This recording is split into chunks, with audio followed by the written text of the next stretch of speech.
안녕하세요. 좋은 하루 보내세요. 저희 채널이 마음에 드셨다면 좋아요와 구독 부탁드려요. 여러분의 응원이 힘이 된답니다. 자, 이제 실화를 하나 들려드릴게요. 딸이 시집 가는 날, 어머니는 예단비를 받지 않았습니다. 그것이 딸을 위한 배려이자 딸의 앞길을 평탄하게 열어주는 것이라 믿었습니다. 하지만 어머니는 전혀 예상하지 못했습니다. 그 모정이 아들과 며느리에게는 편애로 비춰지고 심지어 어머니가 자신들에게 빚을 졌다는 증거로 여겨질 줄은 말입니다. 그러던 어느 날 무심코 본 은행 문자 메시지 한 통, 거액의 이체 내역이 효도라는 이름으로 포장된 한 편의 음모를 드러냈습니다. 그제야 어머니는 깨달았습니다. 그 걱정 어린 말들 뒤에는 자신의 노후를 담보로 한 더러운 거래가 숨어 있었다는 것을.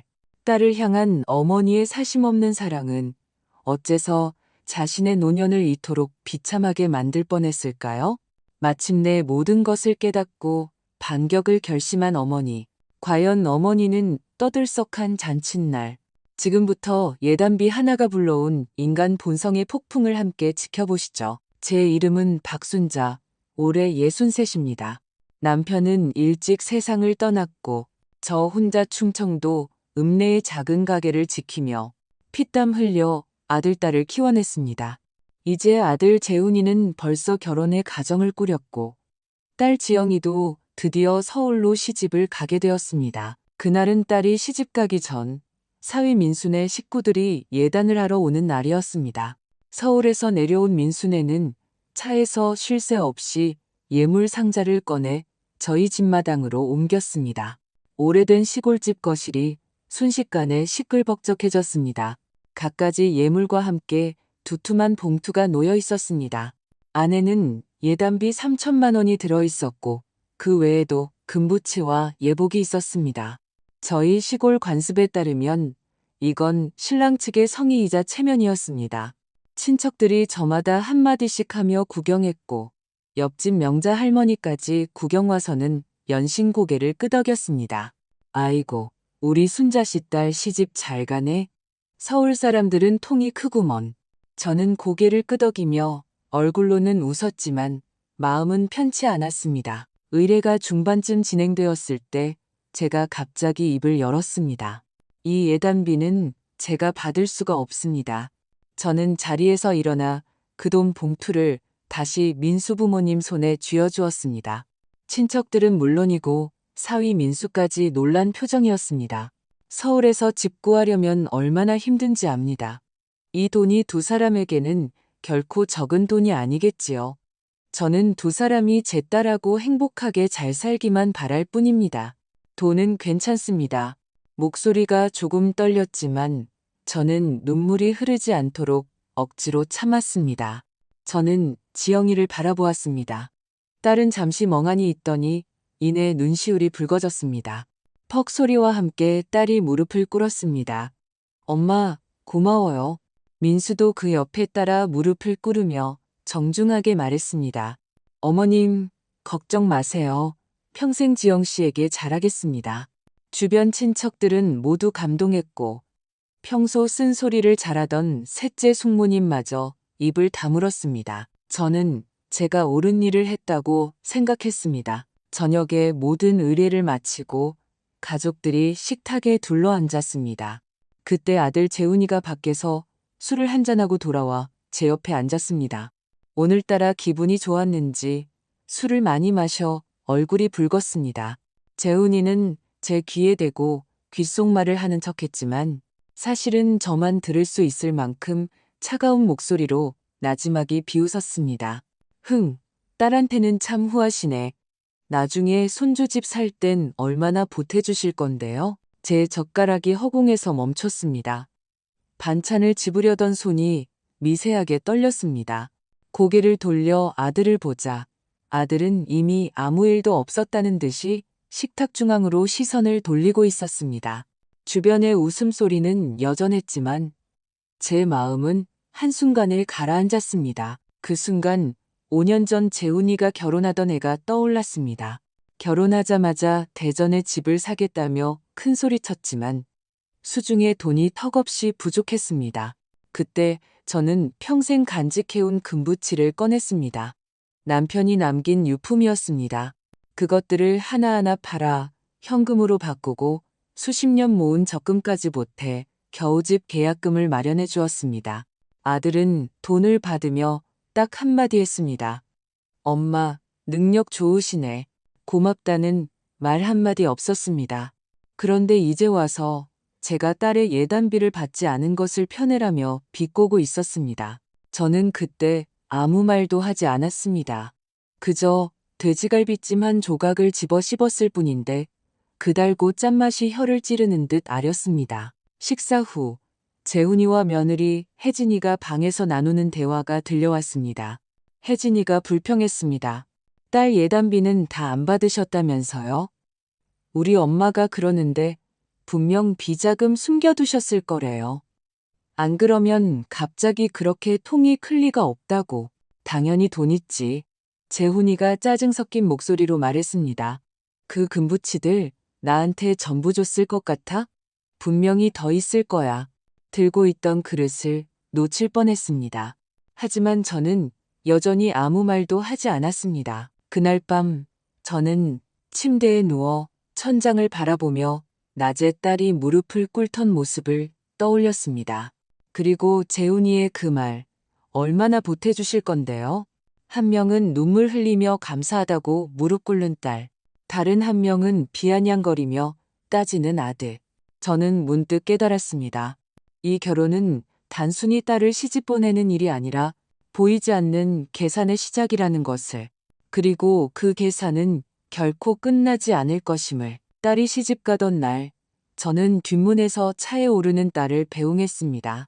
차가 큰 길로 접어드는 순간까지 딸은 창밖으로 손을 내밀어 저를 향해 흔들었습니다. 가칠한 분홍색 손톱이 햇빛 아래서 반짝였습니다. 저는 마당 앞 오래된 나무 아래서 한참을 멍하니 서 있다가 정신을 차렸습니다.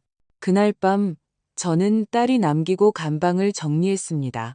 서랍에는 미처 가져가지 못한 핸드크림과 부동산 서류 몇 장, 그리고 10수년 전 제가 딸을 데리고 공원에서 찍은 사진 한 장이 있었습니다. 어릴 적 딸은 낯선 사람이나 개를 무서워해 늘 제 다리 뒤에 숨었습니다. 제가 손만 잡아주면 졸졸 따라다녔는데 이제 정말로 시집을 갔습니다. 딸의 결혼식이 끝나고 사흘째 되던 날 막 이불을 장롱에 넣으려는데 전화가 울렸습니다. 재훈이었습니다. 엄마, 혜진이가 막 출산했어요. 제가 육아휴직을 한 달 냈는데 저 혼자서는 도저히 감당이 안 돼요. 잠시 대전으로 와서 지내시면서 아기 좀 봐주시고 밥도 좀 해주실 수 있어요? 전화기 너머 아들의 목소리는 의외로 부드러웠습니다. 저는 순간 멍해졌습니다. 아들이 크고 나서는 제게 먼저 무언가를 부탁한 적이 거의 없었습니다. 집이 필요할 땐 엄마, 계약금 좀 보태줄 수 있는지 봐줘요. 였고 가게를 봐달라고 할 때도 엄마가 더 한가하잖아요? 였습니다. 하지만 이번에는 드물게 부탁이라는 말을 썼습니다. 저는 마음이 약해졌고 갓 출산한 혜진이가 걱정되기도 했습니다. 결국 저는 갈아입을 옷 몇 벌을 챙겨 KTX를 타고 대전으로 향했습니다. 아들네의 방 3개짜리 새 아파트에 들어섰습니다. 엘리베이터가 7층에서 멈추고 문이 열리자 저는 짐을 들고 안으로 들어갔습니다. 집안은 이상할 정도로 조용했습니다. 혜진이는 거실 소파에 앉아 마스크를 쓴 채 갓난아기를 꼭 껴안고 있었습니다. TV는 소리를 줄인 채 켜져 있었고 옆에는 김이 모락모락 나는 한약이 놓여 있었습니다. 어머니, 오셨어요? 목소리는 공손했지만 눈빛은 어딘가 차가웠습니다. 저는 웃으며 다가가 조용히 말했습니다. 아기가 자는구나. 내가 저녁 준비할게. 혜진이가 살짝 미간을 찌푸렸습니다. 어머니, 괜찮아요. 저 산후조리 음식 배달시켰어요. 이 시기에는 영양을 골고루 싱겁게 먹어야 한다고 의사 선생님이 그러셔서요. 집에서 대충 끓이는 건 좀 그래요. 저는 잠시 멈칫했다가 고개를 끄덕이고 부엌으로 갔습니다. 싱크대 옆에는 아직 뜯지도 않은 배달 음식 용기 몇 개가 쌓여 있을 뿐이었습니다. 식사 후 제가 아기 옷을 빨려고 하자 혜진이가 소리쳤습니다. 어머니, 아기 옷은 어른 옷이랑 같이 빨면 안 돼요. 따로 손빨래해서 따로 말려야 해요. 옷걸이 쓰면 안 되고요. 의사 선생님이 세균 많다고 하셨어요. 저는 손을 거두며 멋쩍게 웃었습니다. 그래, 알았다. 내가 천천히 빨게. 하지만 혜진이는 기어코 다가와 제가 빨래하는 것을 지켜보며 잔소리를 했습니다. 어머니, 제가 까다롭게 구는 게 아니고요. 방금 KTX 타고 오셔서 마트도 다녀오셨잖아요. 옷에 먼지가 많을 거예요. 저는 더 이상 대꾸하지 않았습니다. 그 후 며칠간 저는 무언가 더 해보려고 애썼습니다. 아침 6시에 일어나 대추차, 미역국, 삼계탕을 끓였습니다. 하지만 혜진이는 2숟갈 뜨고는 기름지다, 느끼하다며 밀어냈습니다. 저는 다음날 물에 삶는 방식으로 바꿨습니다. 그러자 혜진이는 또 미간을 찌푸리며 의사 선생님이 너무 싱거우면 영양이 없다고 했다며 타박했습니다. 제가 무엇을 요리하든 무엇을 씻든 다 마음에 들어하지 않았습니다. 제가 손주를 안으면 혜진이는 즉시 다가와 아기를 빼앗아 갔습니다. 어머니, 방금 생선 만지셨잖아요. 손 깨끗이 씻고 만지셔야죠. 목소리는 부드러웠지만 마치 사람들 앞에서 제 뺨을 때리는 것 같았습니다. 재훈이는 시종일관 끼어들지 않았습니다. 집에 있으면서도 늘 방에 틀어박혀 업무 처리한다며 휴대폰만 들여다봤습니다. 어느 날 저녁, 제가 저녁을 차려놓자 재훈이는 몇 숟갈 뜨더니 저를 쳐다보지도 않고 말했습니다. 엄마, 요즘 혜진이가 스트레스가 많아요. 너무 신경 쓰지 마세요. 제가 쓴웃음을 지으며 말했습니다. 내가 뭘 신경 쓰겠니? 그저 조금이라도 돕고 싶을 뿐이지. 아들은 대답 없이 고개를 숙이고 밥만 먹었습니다. 그렇게 보름 동안 저는 마치 잘못을 저지른 사람처럼 지냈습니다. 어딜 가나 눈칫밥이었고 식탁에서는 아무도 저와 대화하지 않았습니다. 부엌에는 배달 음식 용기와 제가 만든 손도 대지 않은 반찬들만 널려 있었습니다. 집안은 병원처럼 조용하고 차가웠습니다. 가끔 들리는 아기 울음소리만이 제가 아직 살아있다는 것을 상기시켜 주었습니다. 가장 상처받았던 것은 어느 날 오후였습니다. 제가 막 손을 씻고 베란다에 빨래를 거들어 가려는데 소파에 앉아 수유하던 혜진이가 갑자기 물었습니다. 어머니, 사돈어른이 따로 챙겨주신 300만 원 봉투도 받으셨다고 들었어요. 제가 돌아보며 물었습니다. 무슨 300만 원? 혜진이가 피식 웃었습니다. 저희 엄마가 그러시던데요. 지영이 결혼식 날 저희 집에서 예단비 거절하신 어머님께 쓰시라고 따로 300만 원을 더 챙겨드렸다고요. 근데 저희는 전혀 몰랐네요. 왜 말씀 안 하셨어요? 저는 혜진이의 눈빛을 보며 순간 깨달았습니다. 이건 궁금해서 묻는 게 아니라 저를 떠보는 것이었습니다. 저는 차갑게 대답했습니다. 나는 한 푼도 받지 않았다. 예단비는 전부 안 받겠다고 내가 직접 말했다. 혜진이가 흥 하고 콧방귀를 뀌었습니다. 아, 그러세요? 그럼 다행이고요. 저희 요즘 정말 힘들거든요. 집 대출에 차 할부에 매달 빠듯해요. 가볍게 던지는 말이었지만 그 한마디 한마디가 칼날처럼 제 가슴을 찔렀습니다. 그날 밤 저는 잠을 이루지 못했습니다. 무언가 이상하다는 생각이 머릿속을 떠나지 않았습니다. 집안 형편이 어렵다고 말하면서도 2, 3일에 한 번씩 택배가 도착했습니다. 어느 날은 수입분유, 어느 날은 전동요람, 또 어느 날은 스마트 베이비 모니터, 심지어 부엌 정수기까지 새로 바꿨습니다. 이런 물건들은 싼 것은 몇십만 원, 비싼 것은 몇백만 원에 달했습니다. 제가 시골에서 1년 내내 장사해도 벌기 힘든 돈을 혜진이는 아무렇지 않게 쓰고 있었습니다. 저는 참다 못해 재훈이에게 물었습니다. 대출금 때문에 힘들다면서 이런 것들은 왜 이렇게 많이 사니? 아들은 고개도 들지 않고 대답했습니다. 신경 쓰지 마세요. 아낄 수 없는 것도 있는 법이에요. 저는 더 이상 묻지 않았지만 의심의 씨앗은 이미 마음속에 심어졌습니다. 그러던 어느 날 저녁이었습니다. 혜진이가 쓰레기를 버리러 아래층에 내려간 사이 충전기에 꽂혀 있던 휴대폰 화면이 갑자기 켜졌습니다. 은행 이체의 알림 문자가 화면에 떠올랐습니다.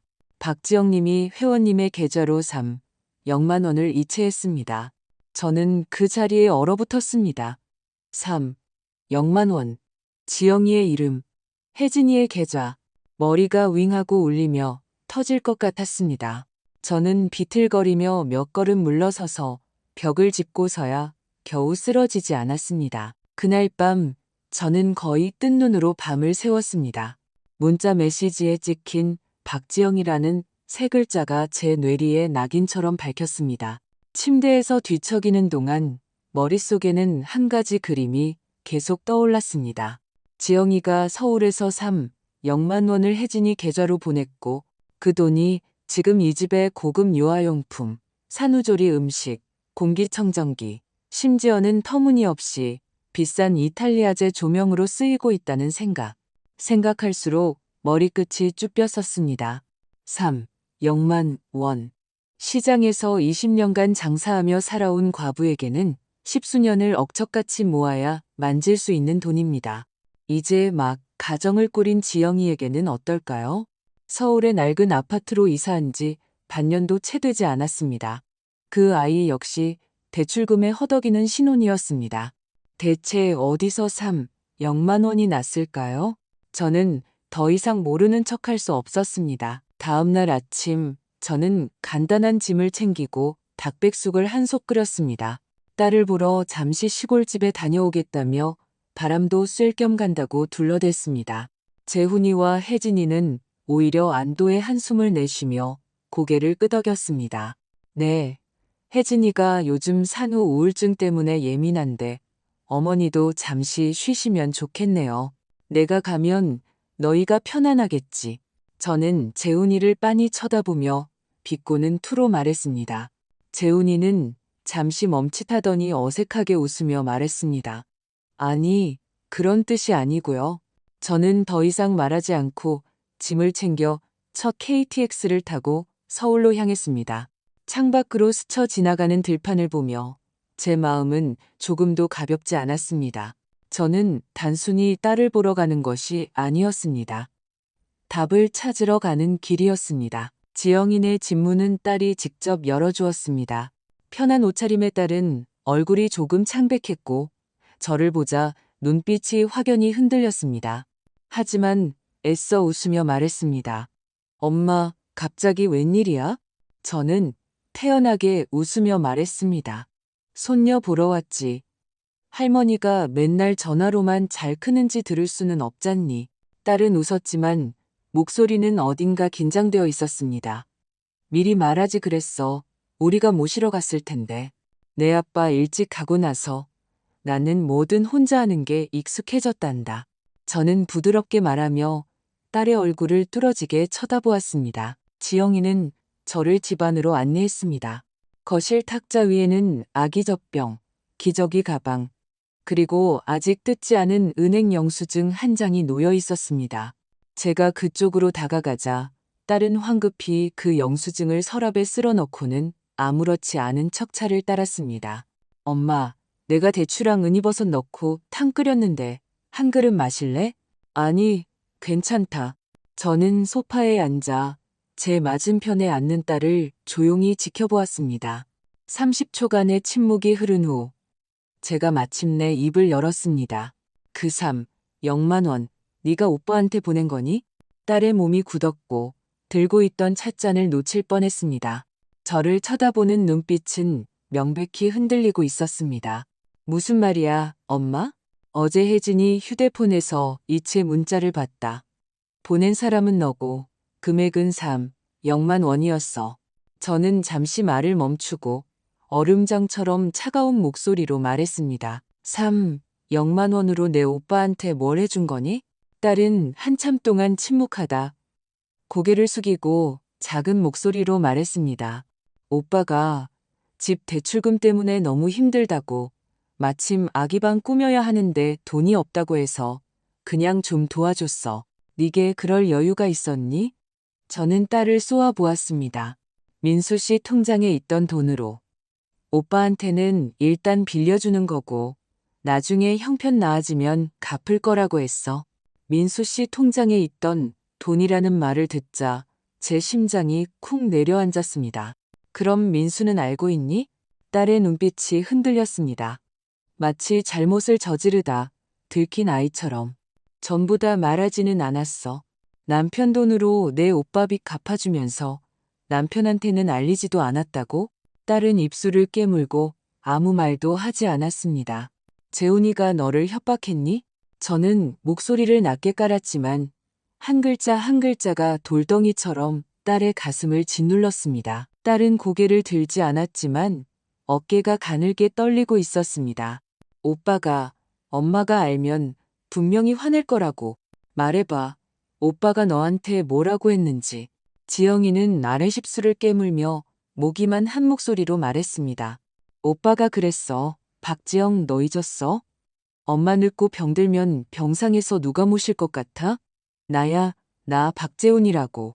시집간 네가 1년에 몇 번이나 올 수 있는데? 네가 뭘 할 수 있는데? 지금 네가 날 안 도와줘서 내 살림이 힘들어지고 혜진이 속이 상하면 내가 나중에 좋은 마음으로 엄마를 잘 모실 것 같아? 엄마 노후가 비참해지는 꼴 보고 싶어? 저는 그 자리에 그대로 굳어버렸습니다. 순간 온몸에 피가 빠져나가는 느낌이었습니다. 등골부터 심장까지 차가운 기운이 번졌습니다. 지영이는 계속해서 변명했습니다. 그냥 화나서 한 말일 거야. 엄마, 화내지 마. 오빠가 요즘 스트레스가 많아서 그래. 화나서 한 말이라고? 저는 나지막이 웃었습니다. 자기가 효도할지 안 할지를 네가 돈을 빌려주는지 아닌지로 결정하겠다는 거구나. 내가 뭐가 된 거니? 거래의 담보라도 된 거야? 내가 35년을 키운 자식이 결국 너한테 그런 말을 했다고? 눈앞이 흐려지며 눈물이 쏟아질 뻔했지만 저는 억지로 참아냈습니다. 딸 앞에서 울 수는 없었습니다. 딸은 이미 충분히 죄책감을 느끼고 있었습니다. 그 집 누가 돈을 보태줘서 겨우 산 건데? 걔 결혼할 때 누가 자기 금붙이 팔아서 결혼식 치러줬는데? 너도 옆에서 봤잖니. 기억나? 지영이는 미친 듯이 고개를 끄덕이며 굵은 눈물을 뚝뚝 흘렸습니다. 저는 말을 이었습니다. 내가 예단비를 받지 않은 건 내가 시댁에서 기죽지 않게 하려는 거였어. 그런데 걔는 내가 편애한다고 생각하고 내가 자기한테 빚졌다고 생각했지. 그러고는 돌아서서 너한테 돈을 안 주면 나한테 효도하지 않겠다고 협박한 거야. 저는 한 글자 한 글자 힘주어 물었습니다. 지영아, 오빠가 한 말이 정확히 이런 뜻이었니? 딸은 마침내 참지 못하고 울면서 고개를 끄덕였습니다. 엄마, 미안해. 내가 어떻게 해야 할지 몰랐어. 저는 딸의 손을 잡았습니다. 미안해야 할 사람은 내가 아니야. 바로 너 자신이야. 너의 그 착한 마음이 걔가 계속해서 너를 갈취하게 만들 거야. 오늘은 0만 원이지만 내일은 더 큰 돈을 요구할 거다. 엄마. 딸은 숨이 넘어갈 듯 울었습니다. 제 눈은 얼음처럼 차가웠지만 마음은 이상할 정도로 명료해졌습니다. 0만 원은 돈이 아니었습니다. 그것은 아들의 손에 쥐어진 칼이었습니다. 제 노년의 모든 존엄을 베어버릴 수 있는 칼. 저는 더 이상 무르게 대처해서는 안 된다는 것을 깨달았습니다. 그날 저녁, 저는 저녁을 먹지 않고 나왔습니다. 시골집에 며칠 머물며 마음을 추스르고 싶다고 말했습니다. 지영이는 저를 아래층까지 배웅하며 한참 동안 저를 안고 울었습니다. 저는 조용히 말했습니다. 너는 내 딸이다. 다른 사람이 뭐라고 하든 어떻게 널 압박하든 엄마는 내 편이야. 하지만 저는 알고 있었습니다. 이제 어떤 빚은 제대로 청산해야 할 때가 왔다는 것을. 시골집에 돌아왔을 때는 이미 어두워져 있었습니다. 저는 서울에서 가져온 옷가지 몇 개를 들고 이 낡은 한옥으로 천천히 걸어 들어갔습니다. 붉은 벽돌은 이미 색이 바랬고 마당의 닭장은 잡초에 뒤덮여 있었습니다. 철문에는 낡은 신문지가 끼어 있었습니다. 아들네로 이사간 후 오랫동안 돌아오지 않았습니다. 하지만 오늘 밤 저는 이곳이 그 어느 곳보다 조용하고 안전하게 느껴졌습니다. 손빨래에 세균이 묻었는지 감시하는 사람도 없고 한상 가득 차린 음식에 짜다 기름지다며 해오하는 사람도 없었습니다. 열쇠를 문에 꽂자 집안에서 퀴퀴한 냄새가 났습니다. 저는 불을 켜지 않고 익숙한 부엌으로 들어가 20년 된 낡은 가스레인지를 어루만졌습니다. 순간 또 눈시울이 뜨거워졌습니다. 작은 식탁 앞에 앉아 휴대폰을 올려놓았습니다. 화면은 까맣게 꺼져 있었지만 저는 그 문자 메시지를 거의 외울 수 있었습니다. 박지영 님이 회원님의 계좌로 0만 원을 이체했습니다. I do.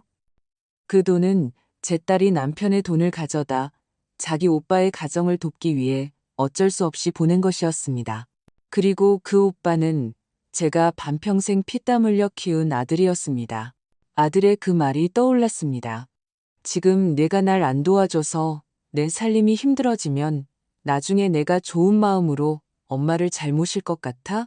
그 순간 저는 비로소 깨달았습니다. 아들이 말하는 효도는 돈으로 사는 것이었습니다. 그는 효자가 아니었습니다. 사업가였습니다.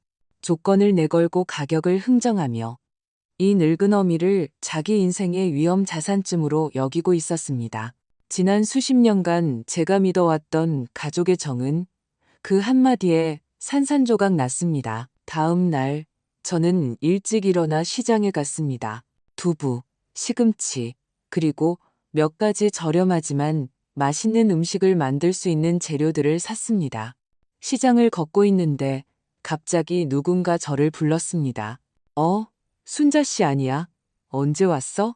명자 할머니가 장바구니를 들고 시장 골목에 서 있었습니다. 꽃무늬 셔츠를 입은 할머니는 환하게 웃었습니다. 저는 고개를 끄덕였습니다. 오랜만에 옛날 집 좀 보러 왔어요. 할머니가 다가와 작은 목소리로 말했습니다. 내가 할 말이 있는데 얼마 전에 읍내병원에서 대개 며느리를 만났거든? 밖에서 어찌나 큰 소리로 떠들던지 제 심장이 덜컥 내려앉았습니다. 무슨 말을 하던가요? 에이, 너무 속상해하지는 말고 들어. 대기남녀 차별이 심하다고 하더군. 그 예단비도 사실은 다 받아서 딸 비자금으로 줬다고 말이야. 손주 집 사는 건 도와주지도 않으면서 집안일은 엉망으로 하고 음식 맛도 없고 온종일 잔소리만 해서 자기가 산후 우울증에 걸릴 지경이라고 하더라니까. 저는 그 자리에 서서 두부를 든 손이 갑자기 떨리는 것을 느꼈습니다. 제 안색이 변한 것을 본 할머니가 얼른 제 손을 잡았습니다. 너무 마음에 담아두지 마. 그냥 입이 싸서 그런 거겠지. 우리 같은 사람들은 평생 살면서 돈 없는 것보다 무서운 게 진심으로 말해주는 사람 하나 없는 거야. 저는 조용히 고개를 끄덕였습니다. 목소리가 쉬어나왔습니다. 알려주셔서 고마워요. 할머니는 한숨을 쉬었습니다. 조심해.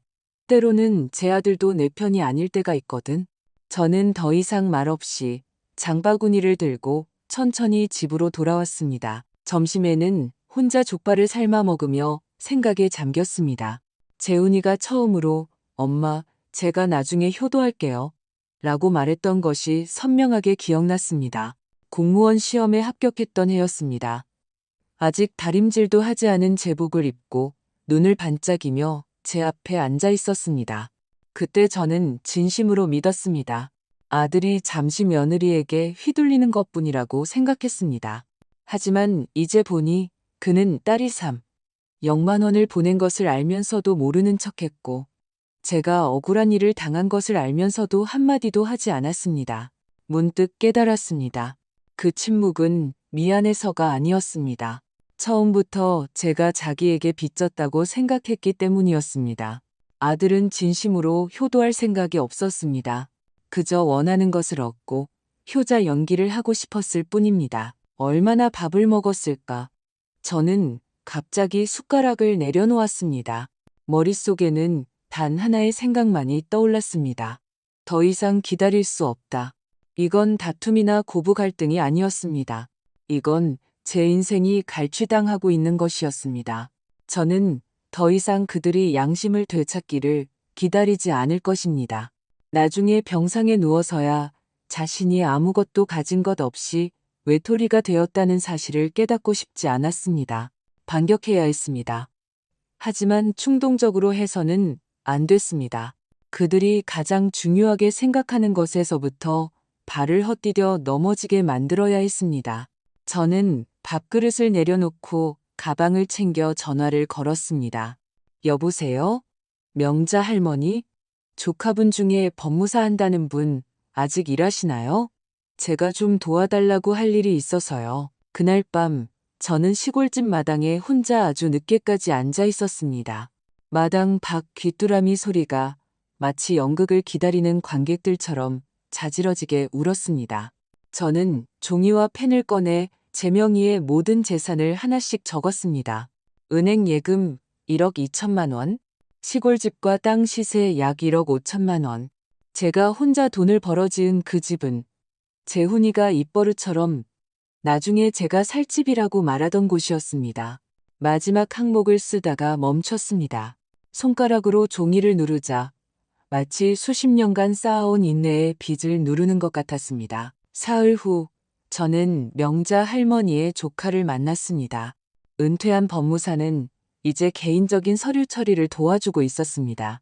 그는 저를 보자마자 웃으며 말했습니다. 순자 어머님 유언장이라도 쓰시게요? 아니면 재산 분할? 저는 대답했습니다. 둘 다 아닙니다. 제 인생을 되찾으러 왔습니다. 그가 놀란 표정을 짓자 저는 웃었습니다. 공증 서류를 하나 만들고 싶습니다.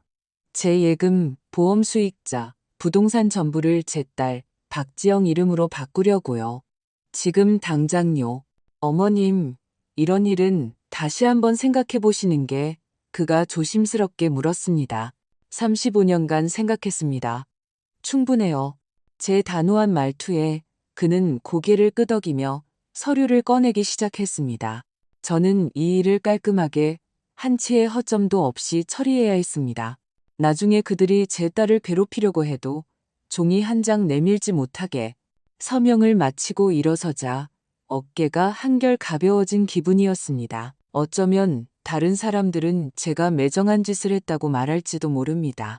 하지만 저는 그들이 저를 자애로운 어머니의 가면을 벗고 조상의 칼을 꺼내 들게 만들었다는 것을 압니다.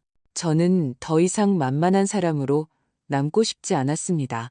이제부터 제 것은 제 것입니다. 제가 살아야 할 인생은 당당하게 살아갈 것입니다. 명의를 변경하고 이체를 마친 후에도 저는 즉시 모든 것을 밝히지 않았습니다. 아직 이 연극을 끝내지 않았기 때문입니다. 저는 혜진이와 재훈이가 지금 반신반의하는 상태라는 것을 알았습니다. 그들은 저를 내쫓고 싶어 하면서도 제 손에 아직 돈이 남아있을까봐 놓아주지 못하고 있었습니다. 제가 무언가를 숨기고 있다고 의심하면서도 너무 서두르면 황금알을 낳는 거위를 겁먹게 할까봐 조바심을 내고 있었습니다. 지금 떠나면 안 됐습니다. 그들의 연기가 마지막 장에 이를 때 무대를 뒤엎어야 했습니다. 다음 날 아침 저는 평소처럼 재훈이에게 전화를 걸었습니다. 목소리를 나른하게 깔고 말했습니다. 요즘 몸이 이상하구나. 머리가 자주 어지럽고 걸음걸이도 불안정해.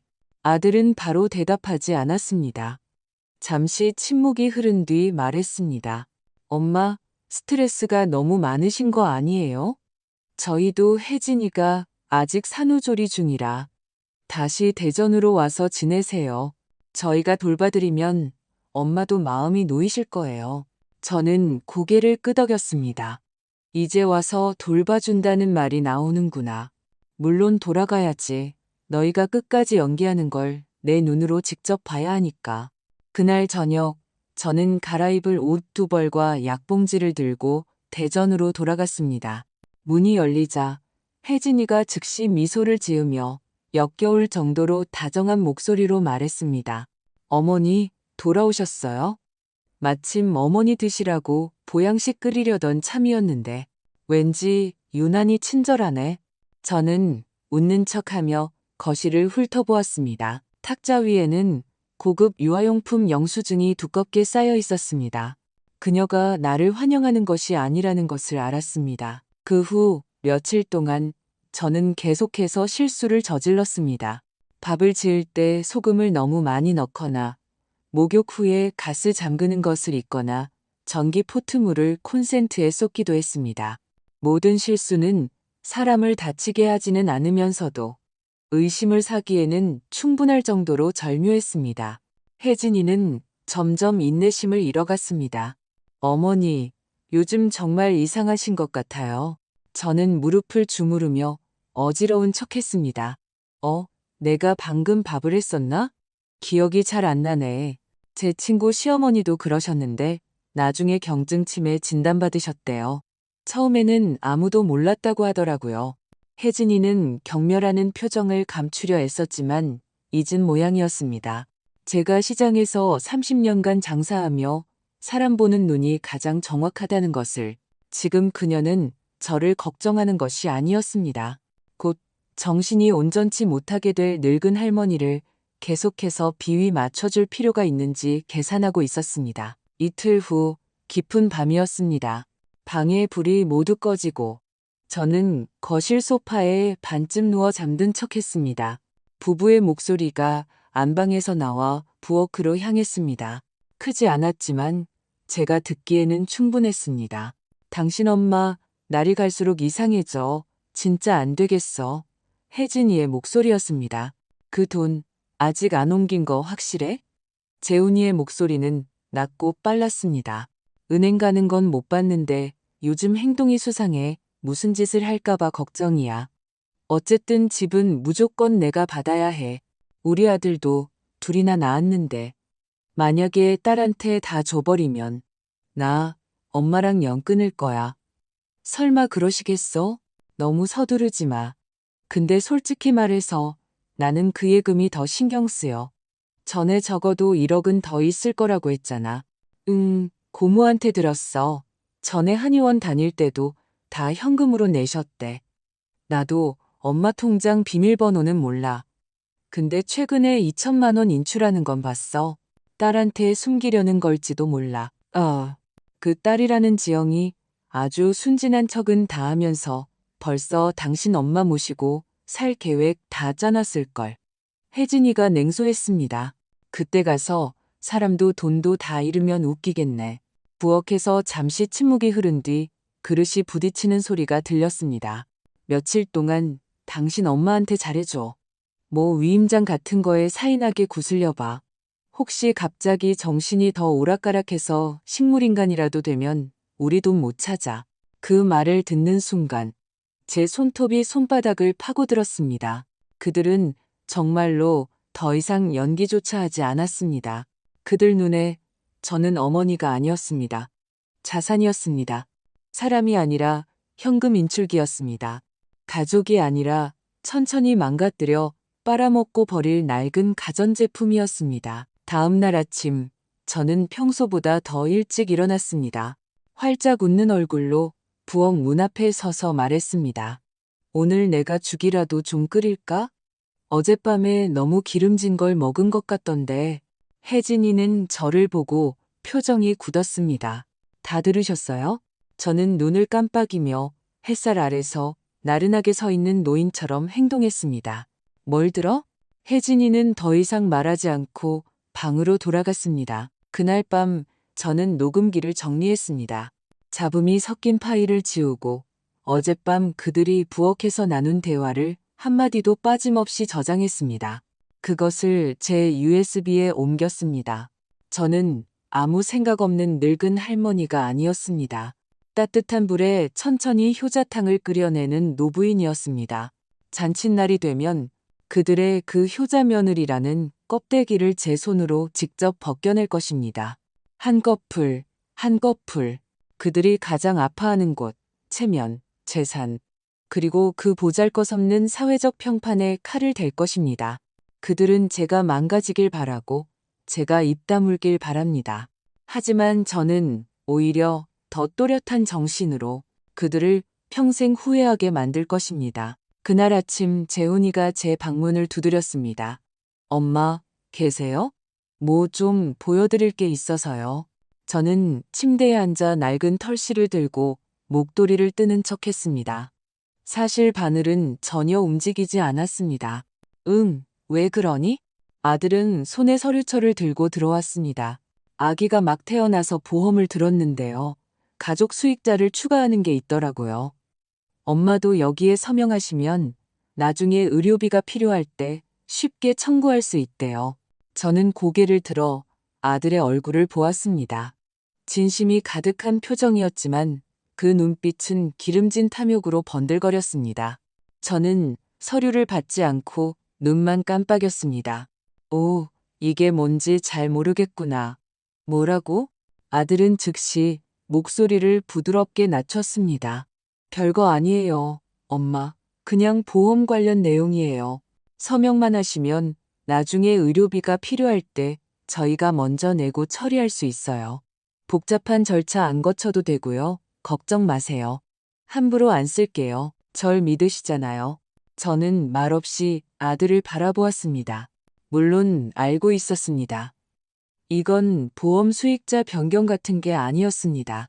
이건 제 재산과 예금, 계좌 권리를 모두 훔쳐 자신들의 주머니에 넣으려는 속셈이었습니다. 어느 날 제가 정말로 쓰러지면 합법적으로 제 모든 것을 관리하겠다는 것이었습니다. 어쩌면 제 명의의 재산을 처리할 수 있는 위임장일지도 몰랐습니다. 제가 여기에 서명하는 순간 저는 스스로 방어선을 포기하는 셈이었습니다. 엄마, 정말 별거 아니에요. 아들이 웃으며 다가와 제 무릎을 토닥였습니다. 요즘 몸도 안 좋으시잖아요. 미리 준비해두면 저도 마음이 놓이고요. 저는 눈을 내리깔았습니다. 아, 이거, 저는 서류 몇 장을 넘기며 일부러 힘겹게 보는 척했습니다. 글씨가 너무 많아서 잘 안 보이네. 요즘 눈이 침침해서. 아들은 조급해졌습니다. 제가 읽어드릴게요. 아니, 아니야. 저는 손을 내저으며 망연자실한 표정을 지었습니다. 이거 혹시 예전에 병원에서 내가 서명했던 그거니? 연명치료 중단 동의서 같은 거? 아니에요. 아들은 다급하게 부정했습니다. 그거랑은 달라요. 이건 살아있는 사람이 하는 거예요. 그때 저는 갑자기 무언가 생각난 듯이 머리를 툭 쳤습니다. 아, 그러고 보니 곧 손주 100일 잔치네. 아들이 멈칫했습니다. 네? 손주 100일 잔치 말이야. 잔치 열기로 했잖니. 깜빡했네. 저는 웃으며 손뼉을 쳤습니다. 그때 서명하는 게 더 길하지. 좋은 날 기쁜 날에 서명해야 좋지 않겠니? 아들은 무언가 말하려 했지만 저는 말을 이었습니다. 그리고 친척들도 다 오잖아. 다들 증인이 되어주면 더 확실하고. 안 그래? 이런 중요한 일을 혼자 서명하는 건 좀 이상하잖아. 재훈이는 억지로 웃었습니다. 엄마, 이건 혼인신고가 아니잖아요. 혼인신고가 아니니까 더 조심해야지. 저는 아들의 말을 끊었습니다. 여전히 흐릿하고 선한 눈빛을 유지한 채 100일 잔치 때 하자. 응? 급한 거 아니잖아. 아들의 얼굴에서 마침내 미소가 굳었습니다. 이 정신 나간 늙은이가 그 순간만큼은 그렇게 고집을 부릴 줄 몰랐던 것입니다. 저는 말없이 그를 쳐다보았습니다. 마음속으로는 이미 한 가지 사실을 깨달았습니다. 그가 조급해졌다. 진짜 계획은 지금 막 시작된 것이 아니었습니다. 그는 제가 완전히 정신을 놓는 순간을 기다려왔던 것입니다. 모든 것을 조용히 서명하게 한 후 저는 아무것도 없고 아무것도 모르는 늙은이가 되는 것입니다. 그때 가서 제가 후회하려 해도 제가 여전히 제정신임을 증명할 종이 한 장 찾을 수 없게 될 것입니다. 아들이 일어나려 할 때 일부러 가볍게 말했습니다. 알았어요. 100일 잔치 때야죠 뭐. 그날 다들 기분도 좋고 엄마도 마음 편히 서명하시고요. 저는 웃으며 그를 배웅했습니다. 문이 닫히자마자 저는 그 서류들을 서랍에 넣고 잠갔습니다. 제가 직접 쓴 유언장 사본 아래에 눌러놓았습니다. 그리고 수첩을 꺼내 오늘의 칸에 적었습니다. 재훈, 재산권 이전을 위한 위임장 제시, 서명 요구, 거절함. 100일 잔치에서 모든 것을 밝힐 계획. 저는 알고 있었습니다. 그날이 되면 그는 분명 다시 저를 압박할 것입니다. 하지만 그날 저는 모든 친척들 앞에서 그가 직접 했던 모든 말을 똑똑히 듣게 해줄 것입니다. 제가 죽는 것이 두려운 것이 아니었습니다. 그는 제가 아직 살아있는 것을 두려워했습니다. 대전의 공기는 축축하고 답답했습니다. 손자의 100일 잔치날, 재훈이는 아침부터 분주하게 움직였습니다. 그는 시내에서 가장 큰 연회장을 빌렸고 온갖 친척과 친구들을 초대했습니다. 심지어 사진과 영상 촬영 기사까지 불렀습니다.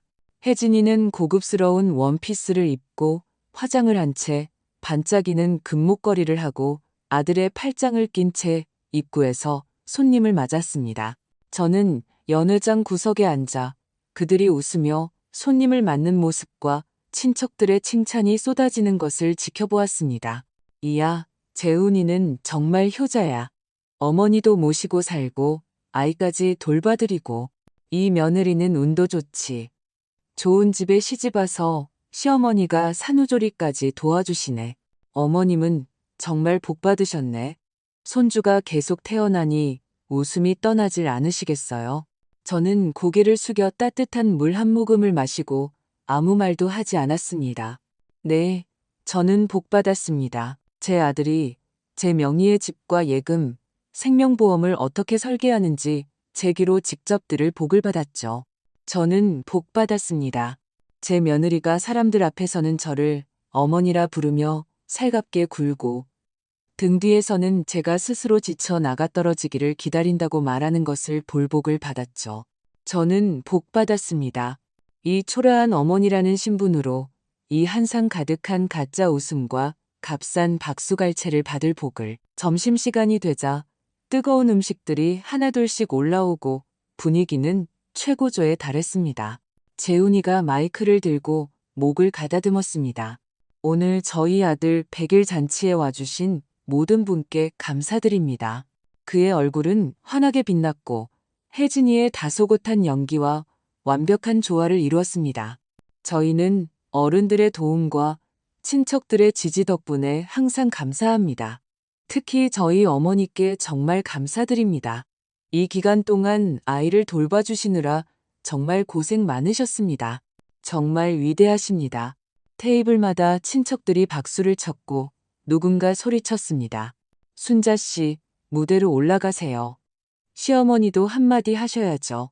저는 천천히 자리에서 일어나 의자 등받이를 잡고 무대로 걸어 나갔습니다.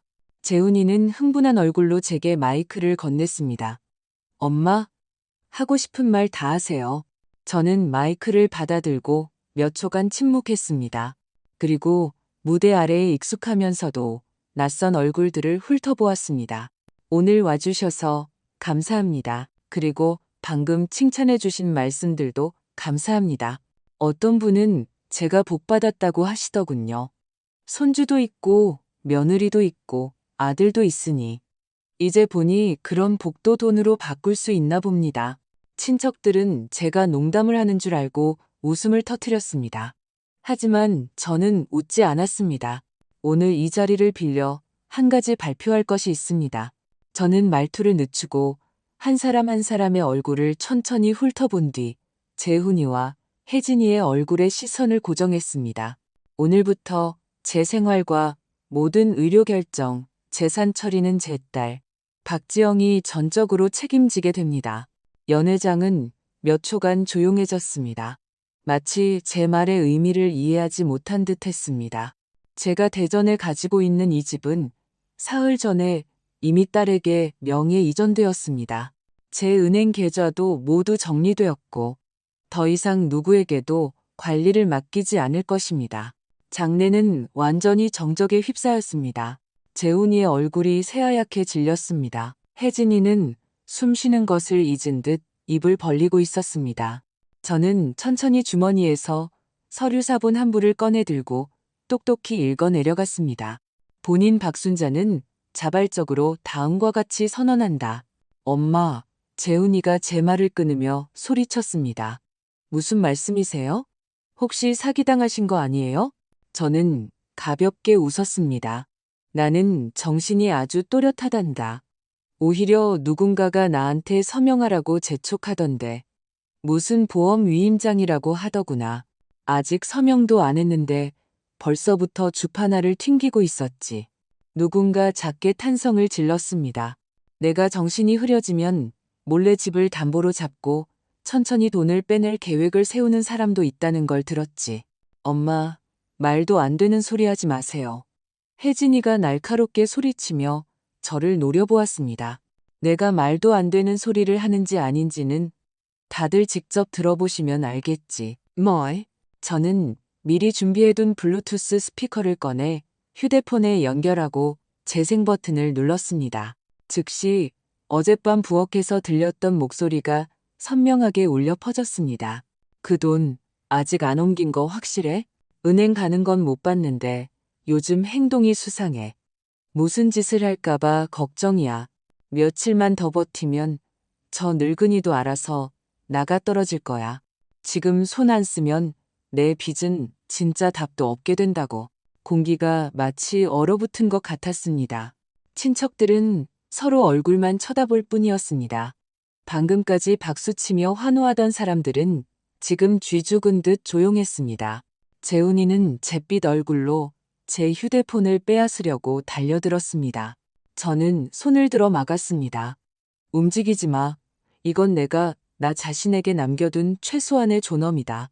저는 부부를 바라보며 한마디 한마디 쏘아붙였습니다.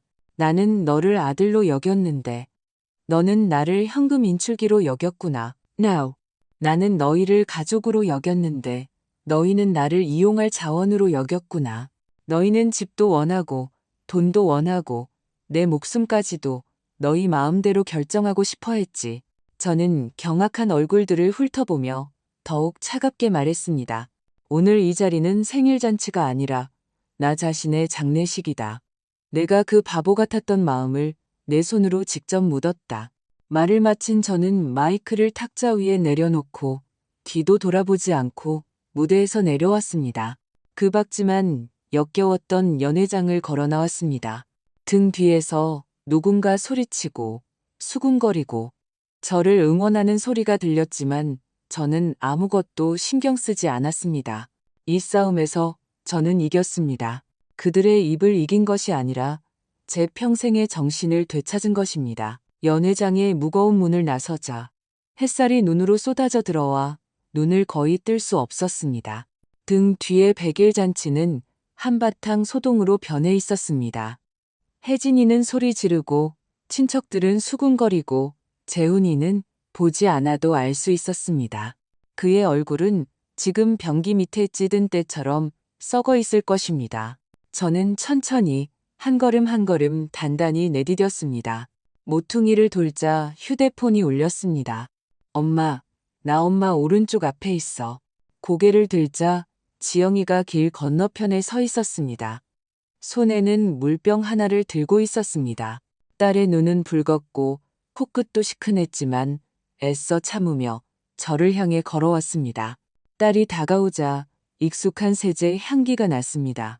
어릴 적 딸이 막잠에서 깨어 빨간색 면 잠옷을 입고 눈을 비비며 부엌으로 저를 찾아오던 때처럼 딸의 첫마디는 안부도 질책도 아니었습니다. 나지막한 한마디였습니다. 엄마, 살이 너무 빠졌어. 저는 애써 웃었습니다. 요즘 입맛이 없어서 그랬지. 그런데 너 보니까 다시 입맛이 도네. 그 말을 듣자 딸의 눈에서 눈물이 툭 하고 떨어졌습니다. 목소리는 울먹였습니다. 이렇게 고생하면서 왜 나한테 일찍 말 안 했어? 저는 딸의 손을 토닥였습니다. 그때 너는 서울에서 바빴고 민수도 이래야 했잖니. 말해봤자 너 걱정만 시킬 뿐이었어. 왜 아직도 나만 생각해? 딸은 코를 훌쩍이며 제 손을 꽉 잡았습니다. 앞으로는 혼자 짊어지지 마. 알았지? 자꾸 다른 사람을 위해 희생하면 나 정말 못 견뎌. 저는 웃으며 대답하지 않았습니다. 딸은 저를 길가의 나무 그늘로 이끌며 말했습니다. 민수 씨가 방 다 정리해 놨대. 에어컨도 새 걸로 바꾸고 화장실에 손잡이도 달았어. 엄마 오시기만 기다리고 있었어. 제가 고개를 끄덕이며 입을 열려는 순간 등 뒤에서 급한 발소리가 들렸습니다. 재훈이가 쫓아온 것이었습니다. 얼굴은 불에 댄 듯 시뻘겋게 달아올라 있었습니다. 그는 우리 앞으로 달려와 지영이를 손가락으로 가리키며 소리쳤습니다. 이제 만족하냐? 아주 대단한 일이라도 한 것 같지? 우리 엄마 뺏어가고 나를 이렇게 망신 주고. 지영이는 한 걸음도 물러서지 않고 차분하게 대답했습니다. 오빠, 내가 뺏은 게 아니야. 오빠가 먼저 놓은 거지. 오빠가 원한 건 엄마가 아니라 집이었잖아. 입 닥쳐. 재훈이가 갑자기 한 걸음 다가와 손을 휘둘렀습니다. 짝 하는 소리가 길거리에 울려 퍼졌습니다. 지영이는 비틀거리며 한 걸음 물러섰습니다. 입가에서는 즉시 핏물이 배어나왔습니다. 저는 순간 얼어붙었습니다. 머릿속에서 윙하는 소리가 나며 무언가 끊어지는 것 같았습니다. 재훈아, 목이 찢어져라 소리치며 딸 앞을 막아섰습니다. 온몸이 분노로 떨렸습니다. 아들이 다시 입을 열려는 순간 저는 손을 들어 그의 뺨을 힘껏 내리쳤습니다. 내 동생까지 때려? 네가 정말 내 배 아파 낳은 자식 맞아? 재훈이는 뺨을 맞고 고개가 돌아간 채 그 자리에 멍하니 서 있었습니다. 길 가던 사람들이 멈춰 서서 쳐다봤고 연회장에서 막 나온 몇몇 친척들도 입을 벌린 채 서 있었습니다. 마침 그 광경을 본 명자 할머니가 놀라서 소리쳤습니다. 세상에, 재훈아, 너 미쳤니? 내 동생이 내 엄마의 유일한 의지처인데 감히 때려? 누군가는 즉시 휴대폰을 꺼내 사진과 영상을 찍었습니다. 저는 고개를 돌려 지영이를 부축하고 딸의 얼굴에 난 붉은 자국을 내려다보았습니다. 몇 초 전까지만 해도 곱게 웃던 얼굴이 지금은 한쪽이 부어오르고 입가에서는 피가 흐르고 있었습니다. 딸은 울지 않고 억지로 참으며 오히려 제게 말했습니다. 엄마, 나 괜찮아. 정말 괜찮아. 저는 딸을 부축하며 재훈이를 향해 한 글자 한 글자 힘주어 말했습니다. 너는 오늘부터 내 아들이 아니다. 내 평생 자식은 오직 이 아이 하나뿐이다. 너희 집 다시는 나를 찾지 마라. 얘도 찾지 마라. 내 돈 한 푼도 찾을 생각 마라. 재훈이는 무언가 말하려 했지만 혀가 목구멍으로 말려 들어간 듯 했습니다. 그는 입을 벌렸지만 한마디도 내뱉지 못하고 그저 분노와 수치심이 뒤섞인 눈으로 저를 쏘아볼 뿐이었습니다. 그는 졌습니다. 돈도 집도 권력도 없어서 진 것이 아니었습니다. 자신의 손으로 인륜의 마지막 선을 찢어버렸기 때문에 진 것이었습니다.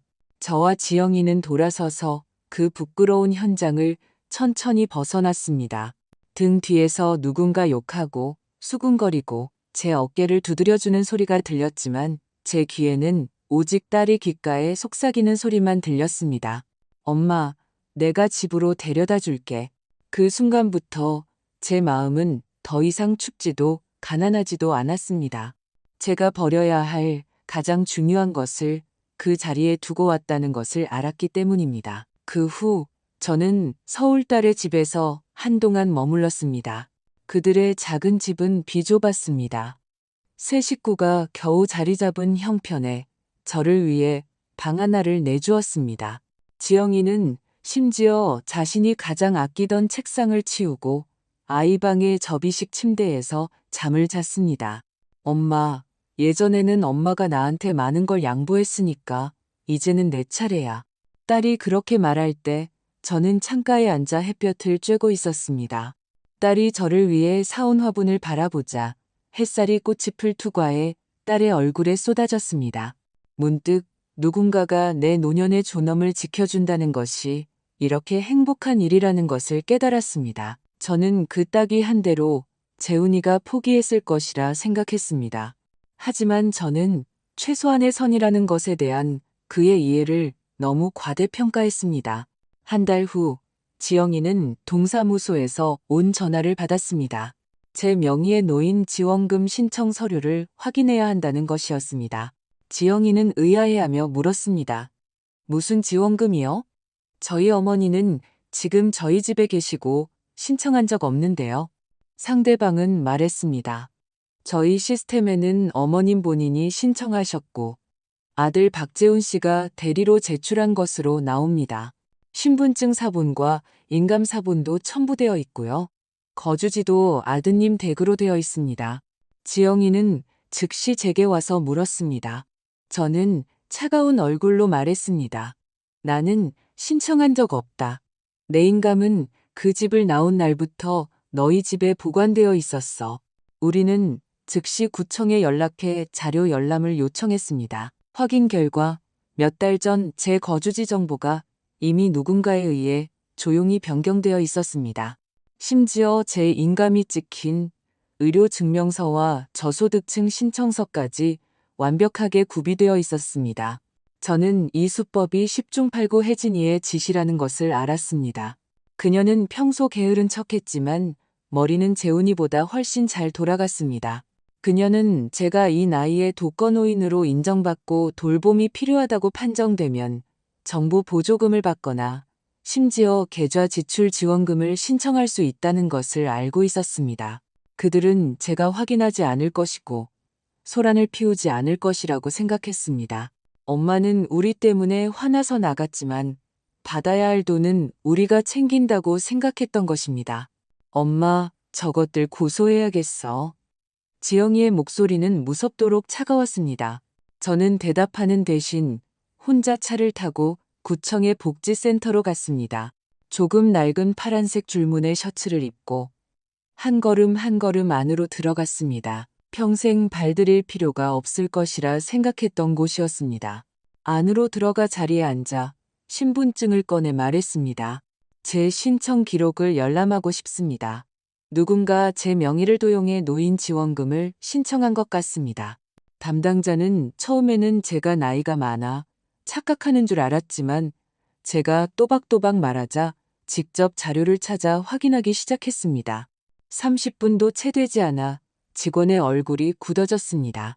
박순자 어머님, 여기 확실히 문제가 있습니다. 자료에 따르면 올해 4월부터 7월까지 어머님 명의로 여러 차례 지원금이 지급되었습니다. 그리고 입금된 은행 계좌도 어머님 것이 아니네요. 저는 고개를 끄덕였습니다. 저는 신청한 적이 없다는 사실 확인서에 서명하겠습니다.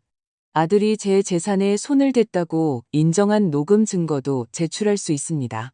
그 직원은 몇 초간 망설이다가 신고서를 꺼내왔습니다. 원하시면 이 사건을 감사실로 넘겨 처리할 수 있습니다. 사실로 밝혀지면 모든 자금을 환수하고 관련자에게 책임을 묻게 될 것입니다. 저는 망설이지 않고 펜을 들어 제 이름을 서명했습니다. 재훈이는 결국 덜미를 잡혔습니다. 정부에서 그의 직장으로 협조 공문을 보냈고 그의 직장은 공공기관이었습니다. 비록 높은 직급은 아니었지만 한번 명예가 실추되면 다시는 고개를 들 수 없게 되는 곳이었습니다. 그날 저녁 아들이 제게 전화를 걸었습니다. 목소리는 거의 들리지 않을 정도로 낮았습니다. 엄마, 제가 잘못했어요. 제가 정말 급해서 투자 하나 잘못했다가 1억 가까이 날렸어요. 어떻게 해야 할지 정말 몰랐어요. 한 번만 기회를 주세요. 엄마 돈에 손 안 댈게요. 아무것도 안 건드릴게요. 저는 전화를 멀리하고 스피커폰으로 바꾼 채 아무 말도 하지 않았습니다. 아들은 잠시 멈췄다가 말을 이었습니다. 제가 다 갚을게요. 제발, 제발 신고 좀 취하해 주세요. 네가 내 동생 뺨을 때릴 때 동생이 널 위해 용서를 빌어줄 거라고 생각했니?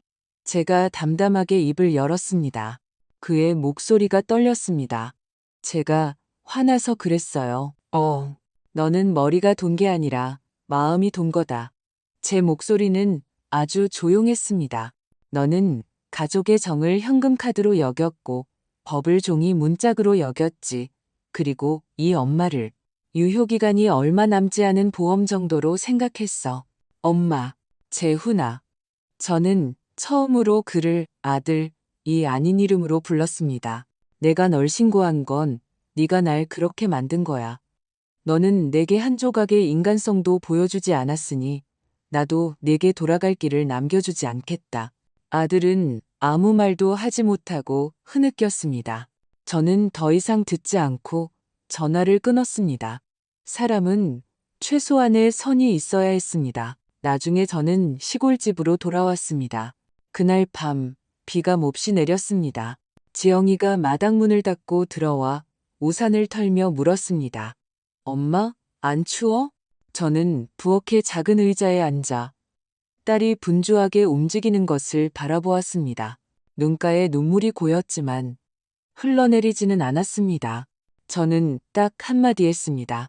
엄마가 평생 처음으로 아들한테 구원받은 게 아니라 내 자신을 스스로 지켜냈구나. 딸은 하던 일을 멈추고 다가와 저를 안아주었습니다. 우리는 빗소리 속에서 조용히 하룻밤을 보냈습니다. 그리고 그 문은 마침내 더 이상 누가 두드릴까 두려워하지 않게 되었습니다. 아직 동이 트기 전 창밖에서 참새 한 마리가 시끄럽게 울고 있었습니다. 저는 이미 깨어나 침대 앞에 앉아 양말을 신고 있었습니다. 세월은 무릎에 흔적을 남겼고 일어설 때마다 숨이 찼습니다. 지영이는 더 일찍 일어났습니다. 부엌에서는 벌써 칼질 소리가 들려왔습니다. 냄비가 보글보글 끓고 있었습니다. 제가 좋아하는 연근 땅콩탕을 끓이고 있었습니다. 제가 방문을 여는 순간 딸이 민수에게 하는 말이 들렸습니다. 엄마, 오늘 또 다리 아프실 거야. 그 오일 좀 꺼내줘. 이따가 내가 마사지해드려야지. 저는 문 앞에 서서 아무 말도 하지 않았습니다. 저는 누군가 저를 돌봐주는 것에 익숙하지 않았습니다. 특히 딸이 어른처럼 저를 걱정해주는 것에는 더더욱. 하지만 이 기간 동안 딸은 한마디 불평도 하지 않았습니다. 딸은 원래 살가운 아이가 아니었습니다. 어릴 적 만두 빚는 법을 가르쳐 주었을 때도 서툰 솜씨로 빚으면서도 고집스럽게 말했습니다. 엄마한테 의지 안 해? 나 혼자 힘으로 할 거야. 그런데 이제는 저를 위해 모든 기댈 곳을 만들어주고 있었습니다. 딸이 저를 돌아보고는 놀라 말했습니다. 엄마, 배고파? 어제 불려놓은 쌀로 죽 끓였는데 딱 좋아. 엄마가 좋아하는 무말랭이 계란말이도 있어. 누가 맨날 무말랭이 계란말이를 먹어도 안 질린다고 하니? 엄마잖아. 40년 동안 드시면서 질린다고 한 적 없었잖아. 오늘 불평하실 리가 없지. 딸은 식기를 놓고 의자를 빼주었습니다. 저는 자리에 앉아 딸이 능숙하게 국을 푸고 반찬을 놓는 것을 보았습니다. 문득 평생 이렇게 누군가에게 보살핌을 받아본 적이 없다는 것을 깨달았습니다. 예전에는 제가 가족을 먹여 살리느라 바빴습니다. 모두가 식사를 할 때 제가 마지막으로 밥을 떠주어야 제 차례가 왔습니다. 이제 지영이는 제 곁에 서 있었습니다. 국은 식지 않았고 말은 차갑지 않았으며 손은 따뜻했습니다. 저는 고개를 숙여 국 한 모금을 마셨는데 눈물이 왈칵 쏟아졌습니다. 엄마, 뜨거워? 딸이 급히 얼음물을 가지러 왔습니다. 저는 고개를 저었습니다. 목소리가 잠겼습니다. 아니, 괜찮아. 그냥 이 국이 꼭 내가 예전에 끓였던 것 같아서. 딸은 멈칫하더니 저를 바라보았습니다. 눈시울이 붉어졌습니다. 나 어릴 때 엄마가 끓여준 이 연근탕 몰래 훔쳐 마셨어. 딸이 나지막이 말했습니다. 맨날 너무 빨리 마셔서 엄마한테 혼났지. 다신 안 남겨줄 거라고. 내가 언제 안 남겨줬다고. 저는 웃으며 말했습니다. 그때는 네가 많이 먹어야 내 마음이 편하다고 생각했지. 이제는 내가 남겨줄게. 엄마를 위해서. 딸이 그 말을 할 때 저는 문득 깨달았습니다. 역전된 인생이란 비극이 아니라 완전함이라는 것을. 오후에 해가 좀 더 높아지자 우리는 함께 마당에 나가 꽃에 물을 주었습니다. 딸은 물뿌리개를 들고 있었고 저는 긴 의자에 앉아 있었습니다. 엄마, 나 어릴 때 마당 있는 집 사겠다고 했던 거 기억나? 기억나지. 마당에 닭도 키우고 파파야 나무도 심겠다고 했잖니. 잊고 있었는데 이제 기회가 생겼네. 딸은 화단에 가지를 치며 돌아보고 웃었습니다. 그래도 지금 이 마당이 제일 좋아. 왜? 딸은 저를 바라보며 조용히 말했습니다. 엄마가 여기 있으니까. 저녁 무렵 명자 할머니가 왔습니다. 할머니는 자리에 앉자마자 해바라기 씨를 까며 감탄했습니다. 순자 씨, 정말이야. 지금 얼굴이 작년보다 5년은 젊어 보여. 그럼요. 요즘 매일 일찍 주무시고 꼬박꼬박 핸드크림도 바르세요. 지영이가 부엌에서 과일을 내오며 말했습니다. 예전에는 화병 때문에 잠도 못 주무셨는데 지금은 하룻밤에 코를 2번이나 고세요. 아이고, 정말이야? 할머니가 웃으며 제 무릎을 쳤습니다. 예전에는 우리 동네에서 소문난 철의 여인이었는데 이제는 행복한 할머니가 다 됐네. 행복할 게 뭐 있나요? 그저 마음 써주는 사람에게 기댈 줄 알게 된 것뿐이죠. 그 말을 하고 저는 옆에서 사과를 깎고 있는 지영이를 바라보았습니다. 딸은 들었지만 돌아보지 않고 그저 살짝 웃으며 사과를 계속 깎았습니다. 천천히, 조심스럽게. 저는 문득 딸의 손에 들린 저 사과가 바로 제 인생 같다고 생각했습니다. 저는 예전에 한 겹 한 겹 다른 사람을 위해 깎아주고 조금씩 내어주었습니다. 결국 속만 남을 때까지. 하지만 이제 딸은 한 겹 한 겹 남아있는 저를 다시 감싸주고 있었습니다. 그것은 효도가 아니었습니다. 깊은 정이었습니다. 책임이 아니라 서로를 아끼는 마음이었습니다. 딸이 저를 부양할 차례가 된 것이 아니라 딸이 저와 함께 끝까지 걸어가 주려는 것이었습니다. 저는 이 작은 마당을 바라보며 마음속에서 오랜만에 편안함이 피어오르는 것을 느꼈습니다. 지금 제가 살아있는 것은 누가 저를 알아주기를 바라서도 아니고 누가 저를 무시할까 두려워서도 아닙니다. 저는 그저 이 시간을 제 자신이 알아볼 수 있는 모습으로 잘 살아내고 싶을 뿐입니다. 더 이상 누구에게 계산당하지 않고 더 이상 누구를 위해 희생하지 않고. 제 이름은 박순자입니다. 저는 자식에게 돈이나 쓰는 어머니도 아니고 누군가의 노후를 책임져야 할 의무자도 아닙니다. 저는 그저 온화하게 늙어가고 싶은 한 사람일 뿐입니다.